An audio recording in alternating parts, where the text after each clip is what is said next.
Viewers, this man could convert all his dreams into reality. He was very poor, but using this technique, he could bring valuable things from his dreams into real life. Now he has become very rich, but in that dream world, he was attacked by dangerous creatures made of dark energy. Will he be able to come back alive? We need to find out soon. At the beginning of the story, we are introduced to a writer named Senju, who was very poor. He had no job and no friends. Senju's mother had passed away long ago, but the troubling thing was that Senju had not slept for a few days because whenever he tried to sleep, a very dangerous creature would come and kill him in his dreams. This kept happening repeatedly. One day, Senju was traveling on a train when he fell asleep, and everything suddenly changed. The dark energy creature appeared and started attacking him. The creature broke the bottom of the train and pushed Senju's head inside, causing his death. Just then, Senju woke up from his dream in his room. Now, Senju's landlord was standing at the door because Senju had not paid the rent for the past few months. But Senju sneaked out through the window at the back of the house. He then stopped at a food stall and asked an old man for an eggless pawn because he did not have money for an egg pawn. The old man felt pity for Senju and gave him an egg pawn for the same price. Senju, on the other hand, was looking at a girl named Leah, whom he loved very much. He had seen Leah at a restaurant once and had fallen in love with her since then. Just as Senju started eating his pawn, his manager Mike appeared behind him. Senju worked as a scriptwriter for Mike. Thank you, Mike, for the money, but he hadn't finished the script yet. That's why Songyu started running to save his life, but after running a short distance, Mike caught him and took him to a restaurant. Mike was enjoying some very tasty noodles, but he didn't offer any to Songyu. Mike gave Songyu a final warning to complete the script as soon as possible. However, due to the incidents happening with Songyu, he couldn't finish the script. Songyu even told Mike about his dream problems, but Mike didn't believe him and gave him 2 days to complete the script. Songyu sneaked back to his house only to find his belongings outside, indicating that the landlord had evicted him. Now, Songyu was very frustrated. He sat in a restaurant, but he didn't have any money to order food. So, he decided to finish writing his script. After working for a while, he felt a little sleepy, and we know what's going to happen next. The entire place started turning into black matter, and the dark energy creature appeared again. This time, the creature strangled Songyu to death. The next day, Songyu woke up to find his laptop had been stolen. Frustrated with everything, Songyu decided to commit suicide. But just as he was about to jump, the same old man who had given him some pawns stopped him. Songyu hadn't eaten anything for many days, and now he started eating voraciously. The old man gave Songyu a solution to his problem. Somehow, the old man knew about Songyu's strange dreams. He told Songyu that whenever he goes into a dream, he just needs to say, "I am dreaming," and that would solve his problem. After this, Songyu sold his mobile to get some money and went to a supermarket where he tried to steal some things. As soon as he saw the cameras, he cancelled his plan to steal and used the remaining money to buy something and sat outside to eat it. Just then, Leah approached Songyu. She recognized him a little, but suddenly Leah transformed into the creature that Songyu had seen in his dreams. The creature started attacking Songyu. The supermarket manager saw Songyu and thought he was having a panic attack, so he called an ambulance. But now the creature thrust its sword into Songyu's body. At that moment, Songyu remembered what the old man had told him. So, he said, "I am dreaming." Instantly, the creature disappeared, but its sword remained. Songyu picked up the sword and left. He examined the sword in a strange way and spent a night in the park. Seeing Songyu with the glowing sword, many people wanted to buy it from him. Songyu realized that the sword must be valuable, so he took it to a shopkeeper who sold it in the market.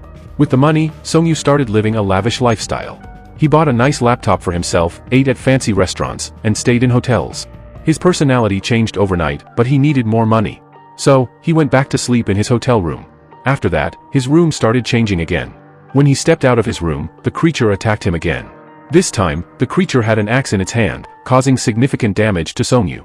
But Songyu once again said, "I am dreaming," and woke up in his room with the creature's axe in his hand. Songyu sold the axe to the shopkeeper, earning a lot of money and becoming even richer. Greed is a bad thing. That's why Songyu, wanting to gather even more money, looked at a picture of a museum that had many valuable items. He thought that if he could see something similar in his dream, he could reach it. And that's exactly what happened. When Songyu fell asleep, he found himself in the museum. He collected the most valuable items and waited for the creature to arrive. The dark creature appeared, but this time it had a machine gun. Using the gun, it continuously attacked Songyu. Songyu had never expected this, and the creature killed him. Songyu woke up again and knew he had to complete his task. So, he took sleeping pills and went back into his dream. This time, Songyu dodged the creature's attacks and collected all the antique items. Then, he said, "I am dreaming," which made him wake up with the valuable items in his possession. Instead of going to a local shop, Songyu went to a big businessman to sell the antiques. In exchange for all the valuable items, he received $1 million, becoming financially independent. When Song-yu stepped out, he ran into his manager Mike, who was asking for the script he had paid for. Little did Mike know that Song-yu had become a millionaire. Song-yu took Mike to a 5-star restaurant and treated him to a lavish meal. He also returned the money Mike had given him for writing the script. Mike was shocked to see how much money Song-yu had. Then, Song-yu went to a coffee shop where Leah worked. He asked her if she recognized him, but due to Song-yu's new look, she couldn't recognize him. After that, Song-yu got very close to Leah. They always drank together and went to their room intoxicated. Mike left Song-yu on his bed and pretended to leave. Mike needed to find out how Song-yu became rich in such a short time. So, Mike checked his wallet and all his checkbooks. Suddenly, Song-yu woke up and found a lot of golden jewelry in his hands, meaning he had just woken up from a dream and brought all these things from the dream world. Mike was completely shocked to see all this. Now that Mike knew everything, Song-yu included him in his team. Song-yu had so much money that he bought Leah's entire coffee shop, which was running at a huge loss. After buying the coffee shop, they divided it equally between them, and Song-yu would cover any losses. Leah was very grateful to Song-yu for this decision, and they started having dinner together. After this, Song-yu went back into his dream, and this time Mike was in the room, protecting Song-yu's body to ensure nothing disturbed him while he was in the dream world. Song-yu enjoyed bringing valuable things from his dream world. He never caused any trouble because he had figured out how to avoid dangers in the dream. Upon waking, he left some money for the old man who had helped him. When Song-yu met Leah, she discovered that he was a scriptwriter. To impress her, Song-yu wrote a movie script. Some time later, when he woke up from his dream, Mike was crying after reading Song-yu's script because it was so good. They took the script to a filmmaker, who started making a great movie based on it. One day in a dream, Song-yu found himself in a gold mine and saw a strange guard performing some ritual upside down. Song-yu noticed that the guard had many valuable things on him. But as soon as Song-yu touched them, his fingers started to disappear. But as soon as he removed his hand, his fingers returned to normal. Somehow, he managed to take all the valuable things from the guard's body. Back in the real world, he took Leah to a place with lots of fireworks to impress her. One day, Song-yu went into his dream alone and found himself on top of a very tall building where he saw a man standing. When he approached, he realized the man was himself, and his body was slowly turning into dust.